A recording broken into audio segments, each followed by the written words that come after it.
The coexistence of humans and robots has taken a divine step forward.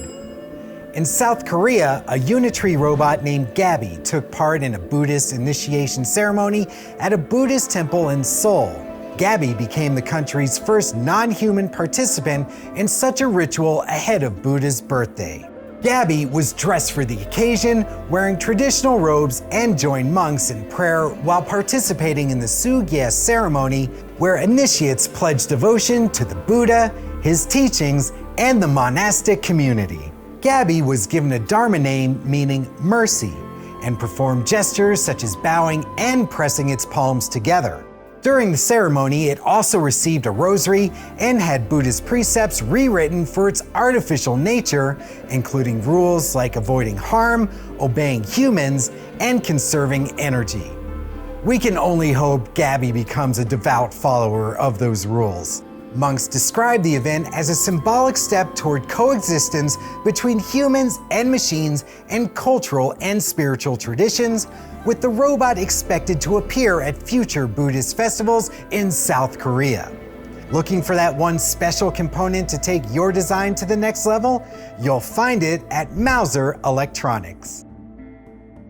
DFRobot PWM magnetic encoder brushless servos combine a 24-volt high-efficiency brushless motor with a 12-bit magnetic encoder to deliver precise, high-torque performance in demanding applications. Housed in an IP65 rated aluminum enclosure, these servos provide industrial-grade durability, operating reliably in extreme temperatures from -40 degrees Celsius to +60 degrees Celsius. Non-contact magnetic sensing eliminates wear associated with potentiometers, ensuring long-term accuracy.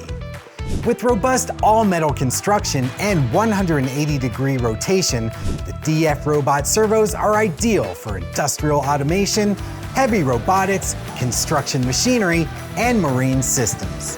Check them out today by visiting Mouser.com or by clicking the link below. In control automation, temperature is different from many other analog quantities. To help explain why, we present David's Corner. Thanks, Andy. Today, we're going to talk about the challenge of measuring temperature. Now, to give an example or a comparison of why it's so difficult, let's think about 3 other variable measurements. For example, pressure, flow rate, and weight. Now, in all 3 of these others, when we remove the object from the scale or we remove the fluid from the system, the pressure, flow rate, or the weight will drop to 0. Not so with temperature. With temperature, 0 does not indicate the absence of temperature. It's simply an arbitrary measurement. In Fahrenheit, it's the freezing point of salt water. In Celsius, it's the freezing point of fresh water. To measure it effectively, we use most often these devices called thermocouples. They consist of a metal junction, 2 different metals joined together at the tip, which generates a number of millivolts based on the temperature at that junction. The number of millivolts that are output, there are 2 key specifications we have to think about when choosing the right thermocouple. These 2 are called the 0 and the span. 0 means when there is no millivolts being output by the junction at the tip, what degrees or what temperature does that actually refer to? So literally, what is the temperature at which the junction outputs 0 millivolts? It's different for every type of thermocouple. The span refers to how many millivolts are generated by each degree that the temperature changes. So for one thermocouple, we might have a several hundred degree span. For others, it may be close to 1,000 degrees of total span, the distance that the millivolts can output between whatever's referred to at the 0 point and the highest maximum temperature that the thermocouple can read. We can also make use of these devices which convert the millivolts of a certain thermocouple type into a number of millivolts literally that the multimeter can read even if it doesn't have a thermocouple junction input. So it's a very effective way to be able to test thermocouples or calibrate situations based on just a simple multimeter instead of needing a temperature calibration device. So although the thermocouples and temperature measurement in general are quite complex, we have these thermocouples that can convert the temperature into a millivolts that both multimeters and PLCs are able to read. Andy, back to you. Thank you, David. All right, it's time to adjust your knowledge gains in our Smart Bit quiz with our 3 control automation questions. The questions are scored using actuator output percentage, and today we'll be testing your knowledge on control Mythbusters. Let's begin with our first question worth 25%. In a proportional control system, which statement is correct? Is it A, increasing proportional gain always reduces overshoot? Or B, increasing proportional gain can increase overshoot?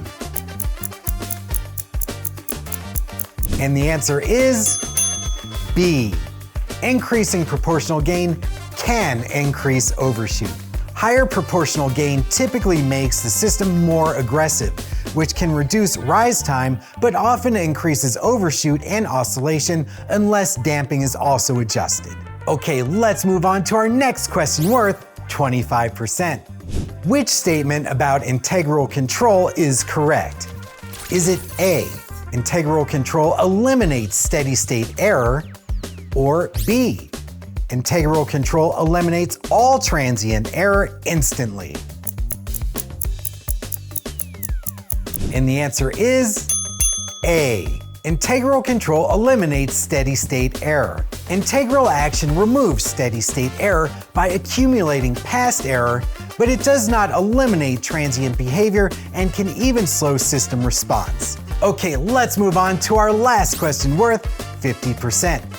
Which statement about derivative control is correct? Is it A, derivative control improves steady-state accuracy?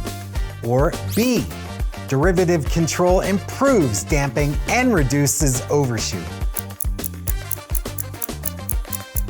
And the answer is B. Derivative control improves damping and reduces overshoot. Derivative action reacts to the rate of change of error, adding damping and improving stability, but it does not affect steady-state error. Want to try again? Just click the link on your screen and be sure to check out our other videos for the latest in control automation.